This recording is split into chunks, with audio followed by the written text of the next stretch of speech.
Buenas tardes, bienvenidas, bienvenidos al nuevo ciclo de charlas del ciberespacio ECO, aprendizajes de la crisis del COVID y oportunidades de cambio. Estamos esperando a que Luis González Reyes, que es el ponente de hoy, se nos conecte para comenzar con la entrevista. Que vivimos sociedades tremendamente desiguales. Y esta desigualdad también está teniendo mucho que ver con la extensión pues, de la crisis que estamos viviendo. La pandemia, entre otras cosas, se está extendiendo porque no hemos tenido sociedades que hayan sido capaces de repartir la riqueza, para empezar, teniendo unos servicios adecuados para todas las personas, y lo que descubrimos es que una parte importante de esos servicios que tienen que ver con la redistribución de la riqueza se han ido desmantelando, para empezar los servicios sanitarios. Este es un elemento que nos está haciendo claramente vulnerables a nuestras sociedades, fruto, pues también en parte, de esa situación en la que estamos viviendo. Un segundo ejemplo de estrés, y que tiene que ver también con la situación que estamos viviendo, es que, bueno, pues cada vez hay más informes, hay más datos que sostienen que, bueno, pues que esta y otras pandemias que se están aumentando en las últimas décadas tienen una relación muy fuerte con los procesos de destrucción ambiental, de destrucción ecosistémica que estamos viviendo. De manera que esta situación de destrucción ecosistémica produce que seamos más vulnerables ante pandemias y ante muchas otras cosas. Realmente somos muy ecodependientes y dependemos de esa biodiversidad. Y el tercer ejemplo que querría poner de otro elemento de estrés que de alguna manera pues la situación actual está reflejando es el cambio climático. El cambio climático, una de las cosas que tiene como incidencia es una mayor probabilidad de que suframos pues, pandemias como la que tenemos en la actualidad, por lo menos por dos razones. Uno, porque determinados vectores de infección pues, que antes no llegaban a unos territorios ahora lleguen, y el ejemplo del mosquito de la malaria es determinante. Y otro, porque distintos virus que están congelados desde hace cientos o miles de años en el permafrost, en suelos helados, pues de toda la parte de la taiga, de la tundra y demás, fruto del calentamiento global y del deshielo de esos suelos, pues puedan saltar a los seres humanos y a partir de ahí producir pues, pandemias como las que estamos, ¿no? Y esto nuevamente nos habla de nuestra vulnerabilidad y de cómo, pues, bueno, este sistema que nos parece muy fuerte, en realidad no es fuerte, sino más bien todo lo contrario. Sobre todo también porque al haber tantas interconexiones, ¿no? Al estar en un sistema global se hace un efecto dominó en el que si cae una pequeñita pieza, como que caen todas juntas, ¿no? Que es un poco también lo que pasa con el cambio climático, que solamente una pequeña causa aquí va a generar un efecto, ¿no? De reacciones que al mismo tiempo se retroalimentan entre ellas, etcétera, ¿no? Que esto es un poco también el tema de la vulnerabilidad de la globalización. Creo que ya me has respondido. Te iba a preguntar por las debilidades, los desafíos que nos está mostrando esta crisis y, bueno, pues cuáles son las fracturas que tiene el sistema que ahora en estos momentos estamos viendo y quién lo va a sufrir fundamentalmente. Pues por intentar focalizar con algunos elementos más allá de una mirada un poco más general, que ha sido a la primera pregunta, ¿no? Pues podríamos hablar por lo menos de tres niveles de fracturas, ¿no? En el sistema. Una fractura en lo que tiene que ver con la política, una fractura que tiene que ver con lo económico y una fractura que tiene que ver con nuestra forma principal de organización social, que no es otra que el Estado. En lo que tiene que ver con la política, bueno, llevamos décadas en las que el neoliberalismo ha sido pues, la política imperante dominadora en el conjunto del planeta, pero en nuestro territorio pues, de forma muy, muy clara, con distintos gobiernos de distintos signos que han ido poniendo en marcha este tipo de políticas. Bueno, una de las características del neoliberalismo ha sido este proceso de desmantelamiento de lo público que nos sitúa ahora mismo en una situación de vulnerabilidad mayor, porque lo único que nos puede de alguna manera salvar o que puede ponerle límites a una situación de pandemia como la que tenemos, pues es precisamente esa sanidad que ha sido desmantelada pues por distintos gobiernos, sobre todo pues del Partido Popular en los últimos años. Pero no solamente en lo que tiene que ver con lo público, sino que ha habido también todo un proceso de desmantelamiento de lo común, de las redes de apoyo mutuo, con esta exacerbación de un individualismo que en realidad es falso, porque ahora, cuando nos encerramos en nuestras casas porque no nos queda otro remedio, descubrimos que dependemos claramente del resto de la sociedad. Dependemos de ellas para garantizarnos nuestra alimentación, para garantizarnos nuestra sanidad, para gestionar nuestras basuras. Somos profundamente interdependientes. Pero es que también dependemos de esa socialidad pues, para tener una vida medio digna. realmente lo que más añoramos estando en nuestra casa es relacionarnos físicamente con otras personas, encontrarnos, charlar, tocarnos, podernos dar un beso, ¿no? Y esto demuestra que somos seres que en absoluto somos independientes, sino que somos profundamente interdependientes. Así que una de las cosas que nos muestra esta pandemia es que estas políticas neoliberales pues no hay por dónde cogerlas y que nos hacen tener pues una mayor vulnerabilidad, una mayor cantidad de problemas ante este tipo de desafíos que tenemos por delante. En lo que tiene que ver con nuestro modelo económico y este sistema globalizado, lo comentabas tú antes en la pregunta, ¿no? Y voy a tirar del hilo que tú misma lanzabas, ¿no? Bueno, pues es un sistema que funciona como un todo, que está profundamente interrelacionado, y esto también es una debilidad. Porque cuando algo funciona como un todo y además tiene una profunda interrelación y empiezan a producirse procesos de fallo en alguna parte, esto se extiende por el conjunto del sistema.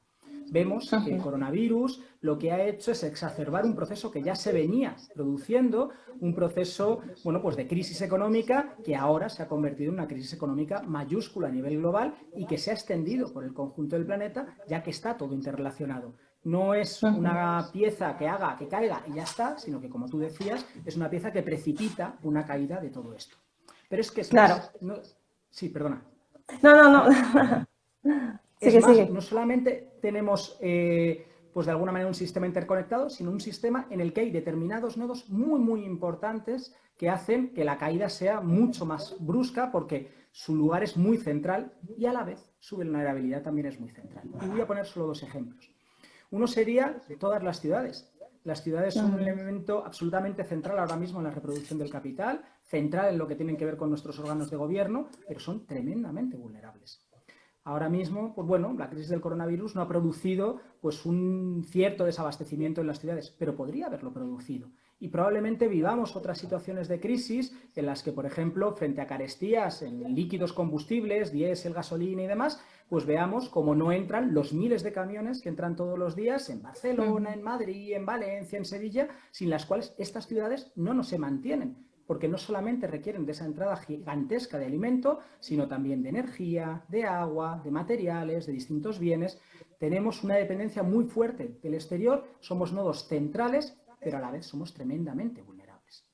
El segundo ejemplo que quiero poner, y es que tiene que ver con muchas de las cosas que se están planteando ahora actualmente, ¿no?, frente a la crisis, y es que, bueno, pues de pronto se ha puesto en marcha la máquina de hacer dinero de forma brutal. Bueno, más brutal de lo que nunca haya existido en la historia del capitalismo. Vemos en Estados Unidos que los tipos de interés, el precio del dinero al que tienen que pagar los bancos cuando lo piden prestado es prácticamente nulo, está prácticamente en cero. Pero es que además la Reserva Federal, el Banco Central de Estados Unidos, ha puesto en marcha una creación de dinero ilimitada. Es decir, todo lo que los bancos necesiten para intentar reactivar la economía. Y esto podríamos decir, bueno, pues no está mal, ¿no? Pues esto de alguna manera es un elemento de fortaleza del sistema. Bueno, si miramos lo que está ocurriendo en los últimos años, descubrimos que la deuda a nivel global crece mucho más rápido que el Producto Interior Bruto, o dicho de otra manera, la generación de deuda no está siendo capaz de engrasar la economía para que ésta restituya esta deuda generando además beneficio. Y esto es el elemento central de nuestro sistema socioeconómico. Si esto no sucede, no funciona el sistema y a partir de ahí vemos un nodo que hace que todo lo demás caiga. El nodo financiero es absolutamente central para entender cómo funciona y vemos que tiene una vulnerabilidad pues también bastante grande. Y el tercer elemento que quería plantear, ¿no? He dicho la parte un poco política, la parte económica, ¿no?, la parte de organización social a través del Estado. Bueno, pues lo que estamos viendo en la pandemia que estamos ahora es cómo el Estado aparece como el último garante del status quo, ¿no? Y que está siendo el que de alguna manera está siendo capaz de mantener pues una mínima paz social en una situación tremendamente complicada, ¿no? Lo está consiguiendo pues gracias pues, a una serie de medidas represivas, pero sobre todo a una serie de medidas que hagan pues que el impacto que se está notando y que está teniendo un componente de clase muy fuerte, ¿no?, aquellas personas más empobrecidas, pues sea menos duro, ¿no? Pues políticas como los ERTES, los planes de ERTES que se han puesto, ¿no?, o esta medio renta mínima, ¿no?, que está sobre la mesa, pues tiene que ver con este tipo de cosas. Pero en realidad el Estado es también tremendamente vulnerable. El Estado depende en sus ingresos y para conseguir poner en marcha pues todas estas medidas, ¿no?, de control social, pues de que el capitalismo funcione, de que la economía funcione, porque es desde ahí desde donde saca sus ingresos, vía préstamos en el mundo financiero y demás, o vía impuestos pues, a las empresas, a las personas y demás. Y en la medida que esto no funcione, el Estado no va a tener tampoco un músculo de moverse, y en realidad lo que tenemos es una situación pues mucho más complicada de lo que aparentemente la tenemos en la actualidad, porque las fragilidades de lo político, de lo económico y de la organización pues son muy grandes. Y estas fragilidades, y termino con la última parte de tu pregunta, pues claramente inciden más en las personas más vulnerables en nuestras sociedades, en aquellas personas pues que ya estaban en situaciones de precariedad alta, ya estaban en muchos casos fuera pues de lo que podrían ser las situaciones pues de garantía pues de pues de unos elementos básicos para la supervivencia, alimentación, lo que tiene que ver con la vivienda, lo que tiene que ver con un acceso a la energía mínimo, ¿no? Y que bueno, pues que claramente pues ahora mismo son quienes más están sufriendo. Yo la realidad que más conozco es la de Usera, que es la que me toca más cerca, y vemos pues como las redes de apoyo mutuo que hemos ido montando entre distintas personas y demás, bueno, pues cada vez se van llenando de más personas sin que la crisis todavía esté en una situación pues muy abierta y con un Estado que todavía puede hacer determinados mecanismos de garantía, ¿no? Que es lo que nos espera por delante y sobre todo que es a lo que esperan las personas pues que claramente están en una posición mucho más vulnerable y mucho más perdedora.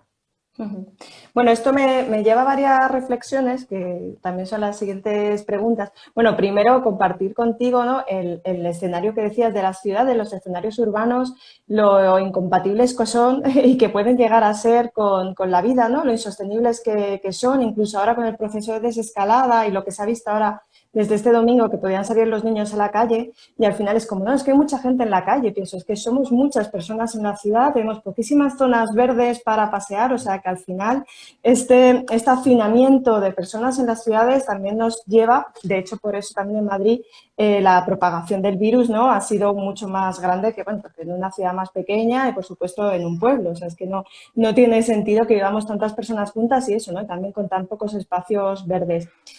Bueno, yo por un lado, desde que ha empezado esta crisis, pues también me he planteado el tema de la vulnerabilidad del ser humano como especie, ¿no? Que nos pensamos siempre que estamos ahí como en la cúspide de esta pirámide trófica y al final, pues un microorganismo, ¿no? Algo microscópico, pues hace que se tambalee toda nuestra vida y toda nuestra sociedad.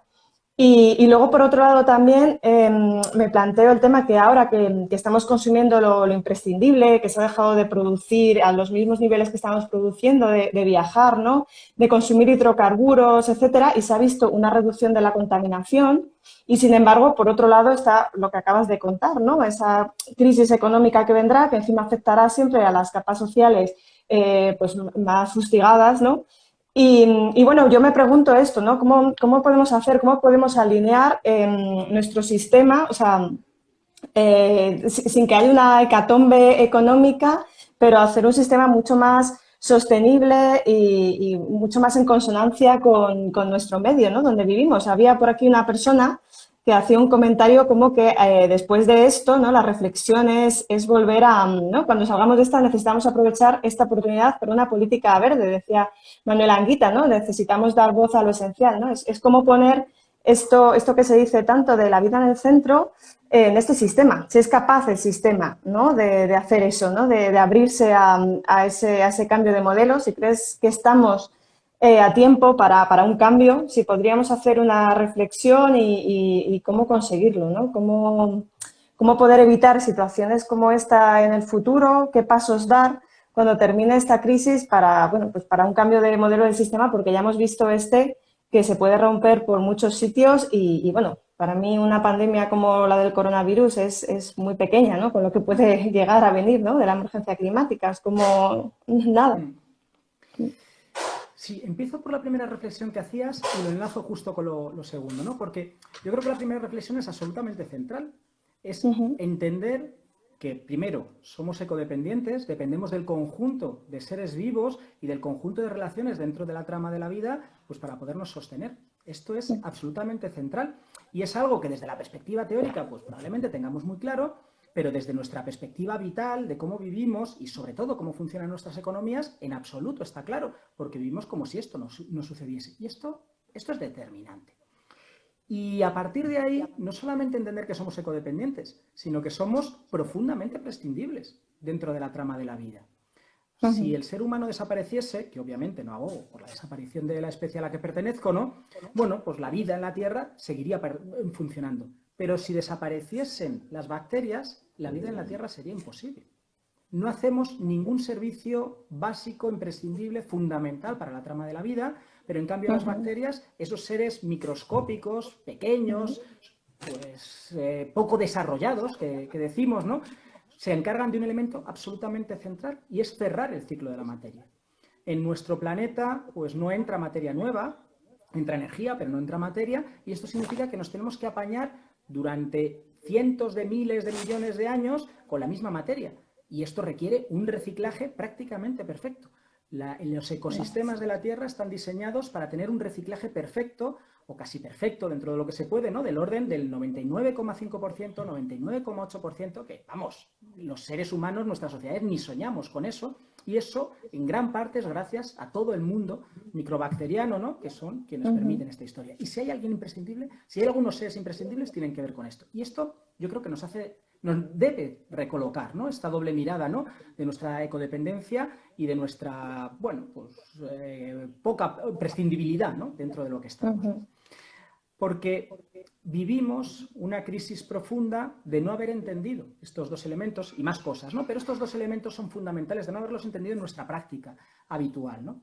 Y necesitamos volverlas a entender. Pero es que lo necesitamos volver a entender a una velocidad de vértigo. Y lo decías tú anteriormente, ¿no? Pues yo creo que la pandemia, sin quitarle un ápice de gravedad, sin trivializarla en absoluto, las implicaciones son mucho menores que lo que tenemos con el cambio climático, con la crisis energética, con la crisis material, con sociedades tremendamente atravesadas por la desigualdad y que, bueno, que al final van a significar una disrupción ecosistémica de la que dependemos de forma muy importante. Así que no solamente tenemos problemas de muy gran calado, sino que tenemos muy poquito tiempo para encararlos sin que se nos disparen totalmente, ¿no? Estamos en el momento clave para que no se activen unos bucles de realimentación positiva climáticos que nos lleven a otro equilibrio pues radicalmente distinto y, bueno, pues muy difícil para la vida humana. Estamos en el punto clave pues para que la disrupción ecosistémica pues no se dispare también en distintos lugares, ¿no? Y para hacer esto, pues ¿qué tenemos que hacer? Pues llega a una situación en la que pues no hay opciones en las que todo sea bueno. Hay bastante literatura que muestra cómo el crecimiento del Producto Interior Bruto está íntimamente ligado con el crecimiento del consumo energético, con el crecimiento del consumo material y, por lo tanto, con la concentración de gases de efecto invernadero en la atmósfera. No hay crecimiento de la economía sin destrucción ambiental y sin un consumo exacerbado de materia y energía, que en realidad lo que implica es esa destrucción ambiental. Así que no nos hagamos falsas expectativas. Lo que tenemos que hacer es un proceso de crecimiento de todo el entramado económico, por supuesto diferencial, porque tenemos sociedades muy desiguales. Justo antes de Navidades hicimos un estudio desde Ecologistas en Acción en el que intentábamos modelar cómo podría ser ese escenario de transición para la economía española en el periodo que se abre ahora, en la década de 2020-2030. Y lo que veíamos es que el único tipo de políticas que nos permitían meternos dentro de los márgenes pues, de seguridad ambiental y hacer de alguna manera los deberes que tendríamos que hacer como sociedad española, como una de las principales contaminadoras actuales e históricas a nivel global, pues significaba, si no cambiábamos nada de nuestro modelo económico, pues una destrucción de alrededor de 2 millones de puestos de trabajo en esta década que digo de 2020-2030. Desde luego, pensar en la destrucción de 2 millones de puestos de trabajo en sociedades tan dependientes del empleo como las nuestras, que necesitamos ganar un salario para tener dinero, para a su vez poder satisfacer nuestras necesidades, pues claramente no es una buena noticia. Pero es que no hacerlo es una noticia todavía peor, porque no hacerlo significa, y no estoy exagerando ni estoy siendo un ápice de demagogo, pues significaría pues que miles y millones de personas pues fallezcan como consecuencia de que, bueno, pues que se desmonten las bases de nuestra vida y lo que tenemos por delante. Así que lo que necesitamos es ese proceso de decrecimiento de nuestra esfera económica, necesitamos un proceso de reintegración dentro de los ecosistemas naturales, entendiendo que realmente nos tenemos que poner en armonía con esas bacterias de las que decía anteriormente, y eso se llama básicamente tener una economía basada en el sector primario, basada en una agricultura agroecológica y demás, no en una sociedad industrial. Necesitamos localizar nuestra economía, y esto tiene que ver mucho también pues, con conseguir ser más resilientes, ¿no?, frente a situaciones como las que estamos viviendo y que vamos a vivir probablemente más, ¿no?, pandemias de este tipo, ¿no? Y esto, en sociedades, ya digo, atravesadas por la desigualdad, pues requiere poner en marcha políticas redistributivas, pero de las de verdad. Políticas redistributivas de rentas básicas de las iguales, de expropiaciones, políticas de redistribución fiscal fuerte, porque si es verdad que no tenemos ninguna opción buena, desde luego hay distintas opciones, distintos grados en los grises, ¿no? Y no es lo mismo pensar en hacer esos procesos de crecimiento económico, localización de la economía, reprimarización y demás, ¿no?, pues sin una modificación del mercado laboral que con una modificación. En el mismo estudio que planteaba antes, que sin modificar nuestro mercado laboral se perdían 2 millones de trabajo, bueno, si hacíamos una modificación en el mercado laboral en el cual repartíamos los trabajos con unas jornadas máximas de 30 horas por persona, algo que probablemente estemos de acuerdo y queramos la gran mayoría de las personas, bueno, pues en lugar de 2 millones de trabajos perdidos, se ganaban 1.300.000. Claro, esto no es una política sencilla. No se hace de la noche a la mañana y no se hace sin procesos de lucha. Pero con procesos de lucha podemos tener políticas en las que no voy a decir que vayan a ser óptimas, porque van a ser complejas y difíciles, pero desde luego claramente pues van a generar menor sufrimiento social y sobre todo menor sufrimiento pues para esas sociedades, para esas clases sociales más desfavorecidas, que creo que claramente son sobre las que tenemos que fijar nuestra atención y demás, ¿no? Así que procesos fuertes de redistribución de la riqueza, pero casi tan importante o más importante que eso, serían procesos en los que nuestra satisfacción de necesidades se desenganche de los mecanismos que tenemos actual de satisfacción de necesidades. Nuestros mecanismos pasan por tener dinero con el que comprar bienes y servicios, y si no tenemos dinero, pues tenemos la alternativa de o vender nuestra fuerza de trabajo o morirnos de hambre. Y como morirnos de hambre no es una buena opción, pues acabamos vendiendo nuestra fuerza de trabajo y a partir de ahí pues necesitamos el crecimiento, necesitamos la destrucción ambiental, necesitamos la destrucción social. Bueno, de alguna manera todo va seguido. Así que o conseguimos autonomía sobre nuestras vidas o esto no va a ser posible. Y esto para mí significan dos políticas claramente. Y termino con esto, si quieres. Dos políticas claramente. Una, desmercantilización, conseguir nuestras necesidades sin tener que pasar por el mercado, por lo menos en parte. Pues ahora mismo está creciendo una red de viviendas en derecho de uso que pertenecen a la comunidad y que salen del mercado. Y dos, desalarización, no tener que recurrir a un trabajo salariado y, por ejemplo, conseguir tener huertas básicas que nos satisfagan por lo menos una parte de la alimentación, como políticas que irían en ese tipo de cosas. Nos dicen... Nada, es un poco para atender porque están escribiendo un montón de cosas. Entonces, bueno, para ir diciéndote cosillas, pues por ejemplo, hay quien opina bueno, que tiene la sensación que seguimos responsabilizando al pueblo para afrontar la crisis con políticas verdes, supongo, y economías alternativas. Pero ¿cómo hacemos para hacer ver esto a los gobiernos? Y otra persona también al hilo dice que si deben de llegar ecologistas al gobierno. Otros preguntan que si creéis que la economía del donut, bueno, la economía rosquilla esta, sería lo esencial en nuestra sociedad. Y por aquí también dicen que planteas cambios a nivel político, pero ¿qué intervenciones plantearías a nivel micro para generar cambios más cortoplacistas? O sea, que por un lado hay gente que te pregunta más por el gobierno y hay gente, yo creo, que pregunta más un poco, pues, ¿no? Bueno, creo que la responsabilidad también social de cada una. Bueno, voy a empezar por la parte de la rosquilla y voy a explicar por si hay alguien que no sabe un poco de qué estamos hablando, ¿no? Se ha hecho un medio popular, ¿no?, dentro de distintos ámbitos desde hace unos años, una mirada que plantea, bueno, pues los seres humanos nos tenemos que meter dentro de una especie de rosquilla cuyo techo sea pues los límites ambientales del planeta y cuyo suelo lo marquen la satisfacción de forma universal de las necesidades humanas, ¿no? Necesitamos un consumo mínimo de materia y energía pues, para satisfacer nuestras necesidades, pero no nos podemos pasar pues, para poner en duda pues, la pervivencia de los equilibrios ecosistémicos que tenemos. Yo creo que es una metáfora muy potente, muy interesante, porque es capaz de conjugar una parte de visión de justicia social con una parte de visión de sostenibilidad, y los dos elementos están íntimamente ligados y necesitamos ponerlos sobre la mesa.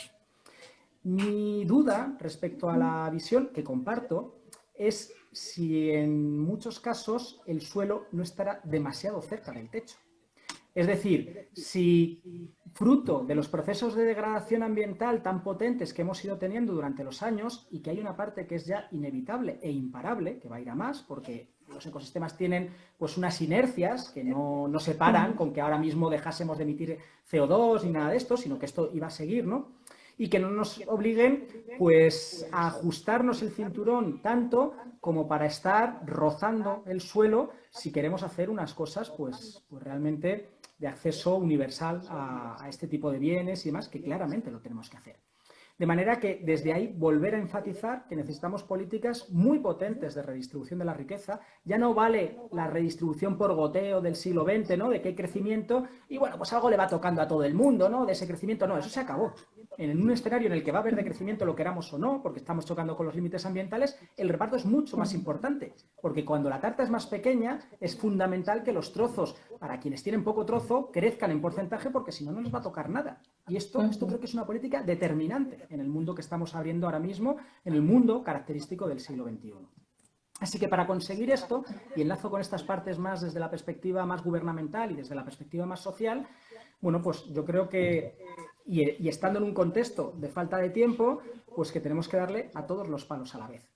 Yo creo que tenemos que darle a los palos políticos, ¿no? Y creo que desde los estados pues hay una serie de herramientas que tienen que ponerse en marcha y hay una serie de capacidades que tienen que ponerse en marcha. No se van a poner en marcha de forma gratuita, sino que solo se van a poder poner en marcha fruto de procesos de confrontación y procesos que no van a ser en absoluto sencillos y que van a tener un nivel de lucha social fuerte, porque si no, no se va a producir. Todos los procesos de cambio a lo largo de la historia, en los cuales ha habido un Estado un poquito más redistribuidor, pues bueno, pues han sido procesos que detrás han tenido una movilización social muy importante y una movilización social en la cual pues la opción de partidos políticos ha sido, digamos, el último recurso. Realmente lo potente ha sido quien ha empujado desde atrás, ¿no? Desde los movimientos sociales.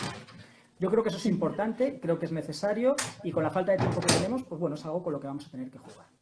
Ahora bien, mi perspectiva es que las capacidades que tiene el Estado realmente de hacer los cambios radicales, porque necesitamos cambios radicales en el sentido de raíz, de ir a la raíz, ¿no? Y rápidos, son bastante limitadas. Son limitadas porque es una institución que históricamente se creó para mantener desigualdades de poder y no ha habido ningún ejemplo de ningún Estado que no haya mantenido, en mayor o menor medida, desigualdades de poder, y porque además depende ahora mismo de la reproducción del capital para tener capacidad de acción, lo decía anteriormente, ¿no? Pues con sus fuentes de financiación. Así que pensemos en esto, pero no pongamos todas nuestras habichuelas ahí, porque creo que nos íbamos a meter un batacazo. Creo que a la vez que todo esto, tenemos que hacer procesos de empoderamiento social en el que vayamos siendo, sobre todo, capaces de garantizar nuestras necesidades sin tener que recurrir al Estado, sin tener que recurrir al mercado. Y esto no se crea con el chasquido de un dedo. Todo lo que tiene que ver con la economía social y solidaria, que ahora mismo está creciendo, necesitamos, uno, que crezca más. Que crezca quiere decir que dé saltos de escala, pues a nivel alimentario, pues los grupos de consumo pues están muy bien, pero los grupos de consumo dan de alimentar pues a unas miles de personas en una ciudad como Madrid y necesitamos dar el salto a cientos de miles de personas. Por eso ahora mismo se están articulando centrales de compra, supermercados cooperativos, restauraciones colectivas. Este tipo de cosas son los que tenemos que poner fuerza y los que tenemos que hacer que crezcan porque no crecen solos. Así que una idea, hacer que crezcan, que sean más escalables, y otra idea, hacer que sean replicables. Que de alguna manera las personas, si no ahora, en un momento dado, cuando las cosas se pongan más complejas, que se van a poner más complejas, bueno, puedan crear sus propios mecanismos autónomos o puedan sumarse. Y lo pongo con un último ejemplo y con esto me callo. Cuando en Argentina pues, se produce toda la crisis de principios de siglo, el peso se va al garete, ¿no? Y hay una crisis económica muy importante, había unos grupos de trueque, con monedas sociales, ¿no? Que, bueno, por el mero hecho de existir, se convirtieron en un elemento que fue replicable, pero a la vez al que se pudo sumar mucha gente. Y hubo alrededor de 3 millones de personas, y 3 millones de personas no es poco, funcionando su economía alrededor de monedas alternativas durante unos cuantos años. Esto necesitamos hacerlo para que, bueno, cuando vengan envites duros, pues las mayorías sociales no se vean con una mano delante y otra detrás, sino que tengan herramientas a las que sumarse para que lo que tengamos por delante no sea el surgimiento de nuevos fascismos, que qué duda cabe, que es una disputa que existe, sino que seamos capaces de ayudar a que las sociedades satisfagamos nuestras necesidades de manera universal y también de manera justa, sostenible y democrática. Bueno, aunque estemos ya fuera de tiempo, pero si no te importa, Luis, para poder responder, porque están haciendo intervenciones también muy interesantes, están muy participativos y participativas, y eso es lo que pretendemos. Bueno, comentar también a todas y a todos que en 2 semanas, este ciclo de charlas de esta semana es ecología y medio ambiente, pero en 2 semanas vamos a trabajar con el tema de consumo, vamos a hablar de esas iniciativas que Luis nos ha estado hablando, de iniciativas de la economía social y solidaria. También, de hecho, este mismo viernes, Gabriela Vázquez, también de Ecologistas en Acción, nos va a hablar precisamente, ¿no?, de cómo la agroecología puede ser una respuesta a recuperar el control del sistema alimentario actual. Había gente por aquí que estaba proponiendo la vuelta al campo, la tercera revolución. Había comentarios de que el campo está muy bien, pero habría que mejorar los sistemas de trabajo agrícola, ¿no?, porque a día de hoy, pues como que son difíciles de plantear. De las últimas intervenciones, hay alguien que dice que qué opinamos del número de población mundial y sus pronósticos para el 2050. ¿Seremos capaces de abastecer las necesidades de 9.000 millones de personas? También nos preguntan por aquí cómo vamos a conseguir que las administraciones implementen políticas públicas encaminadas al ecosocialismo. ¿Y dónde fue lo de las monedas alternativas? Nos preguntan. Que si alguien lo ha pillado, bueno, supongo que será algún comentario irónico. Y si se generaron economías de trueque, bueno, pues eso. Bueno, comentar que de momento en Madrid desde el mercado social hay también una moneda alternativa, ¿no? Que la economía social y solidaria, Eco Revolución Solar está dentro de esta red de empresas y cooperativas, pues trabajamos también, ¿no?, con monedas alternativas. Efectivamente, en el mercado social... perdón. No, nada, pues eso, que sobre lo que nos habían preguntado también de lo de la población mundial, si vamos a poder abastecernos todos y cómo hacer un ecosocialismo, ¿no? Vale. Sobre las monedas, sin enrollarme mucho y demás, ¿no?, plantear que efectivamente el mercado social madrileño tiene una hora funcionando, el ETIC, pero hay en distintos lugares de la geografía española pues distintas monedas que están funcionando y demás, ¿no? No voy a entrar en mucha problematización de esta historia, pero creo que es un elemento que ahora mismo no representa una actividad económica muy importante, no representa una alternativa sólida y potente, pero creo que sí que se representa un embrión interesante y además sobre el que trabajar y al que cuidar, mimar, porque creo que puede tener una potencialidad muy fuerte, ¿no?, en los contextos en los que nos vamos a vivir, tanto a nivel emancipatorio como a nivel de colchón de seguridad para una parte importante de la población. En lo que tiene que ver con esto de la población, bueno, qué duda cabe que nada en un planeta de recursos limitados puede crecer de manera indefinida. Ninguna especie tampoco puede crecer de manera indefinida y hay que poner límites a lo que tiene que ver con el crecimiento poblacional. Sin embargo, yo creo que este problema, porque creo que es un problema, lo tenemos que meter también dentro de su justa medida.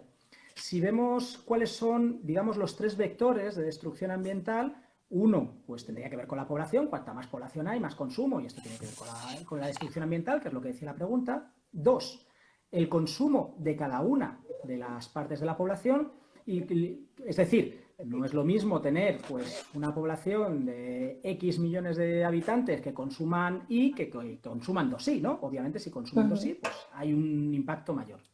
Y el tercero son los tipos de tecnología. Hay tecnologías con muchos mayores impactos y otros con menores impactos.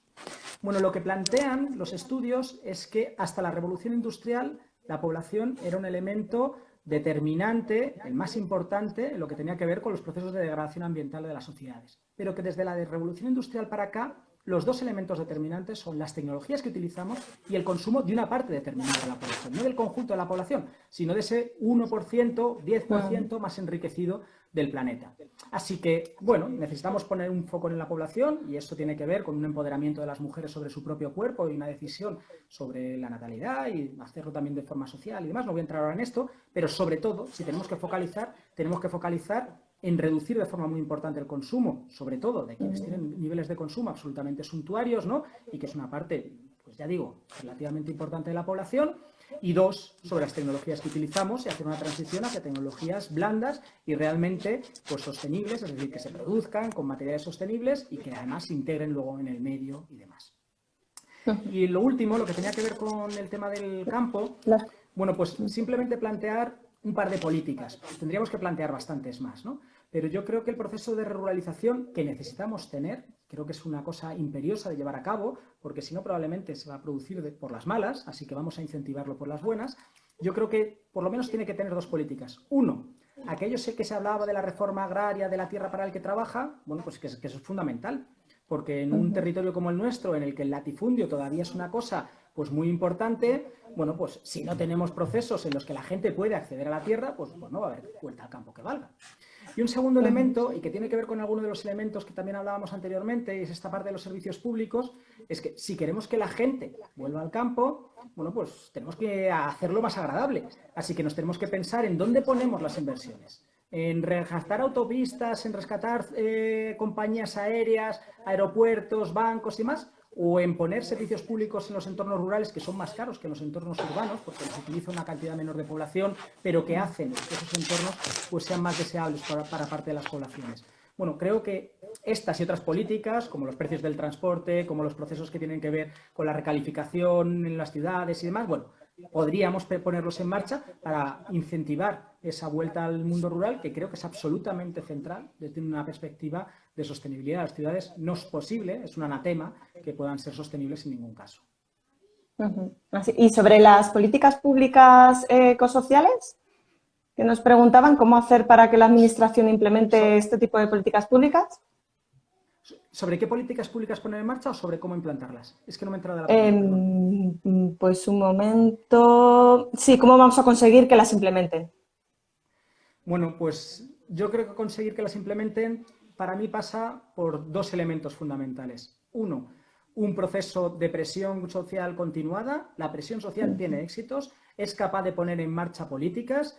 Hace pues poco tiempo un compañero de Ecologistas en Acción publicaba su biografía, ¿no? Su biografía que, bueno, era un pequeño repaso de su vida ecologista, que en parte es el repaso de la vida de muchas otras personas a nivel de ecologistas, y lo que recogía es un gran abanico de victorias.